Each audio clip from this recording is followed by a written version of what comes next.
Alors, sur le groupe des vins, ce qui est important, c'est la première manifestation qui se présente sous cette forme en scène avec un certain nombre d'événements, plus de 20 événements qui sont organisés dans l'ensemble des départements, les 8 départements de Rhône-Alpes, des manifestations à la fois culturelles, mais aussi des ateliers de réflexion.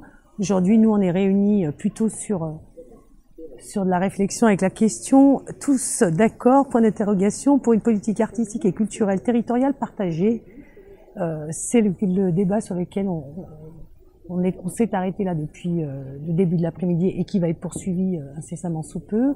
Donc je crois que c'est important que ce travail à la fois de maillage du territoire, mais aussi de réflexion et de perspective puisse nous permettre ainsi à la fois du côté des politiques d'avancer, mais aussi des acteurs et des professionnels de la culture, d'être dans des rencontres qui nous permettent de dresser des pistes de réflexion, mais aussi parfois des débats aussi. On a un peu démarré, on va continuer sur un certain nombre de questions qui nous animent, nous les politiques, mais aussi les acteurs et les professionnels. Je crois que c'est important que ces rencontres se tiennent ici en région et en particulier aujourd'hui à Vénissieux, au théâtre de Vénissieux.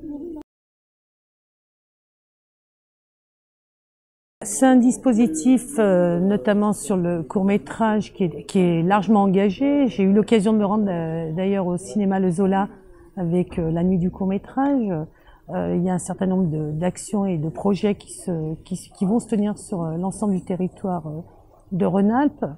Notre volonté étant effectivement de faire une place aussi après le long-métrage au court-métrage, parce que je crois aussi que le court-métrage doit avoir toute sa place en région. Et notamment en région Rhône-Alpes, bien sûr. Et donc on essaye de penser, enfin on essaye de réfléchir aujourd'hui avec nos partenaires là-dessus, que sont la CRIRA, le GRAC, mais aussi les écrans de la Drôme notamment, à comment on pourrait effectivement mettre en valeur, valoriser ce travail du court-métrage. Pour ne rien vous cacher, il y a un travail qui est en train d'aboutir sur notamment voir comment on peut peut-être avant la projection d'un long métrage, éventuellement de laisser une place au court métrage. C'est pas complètement finalisé, mais on y travaille.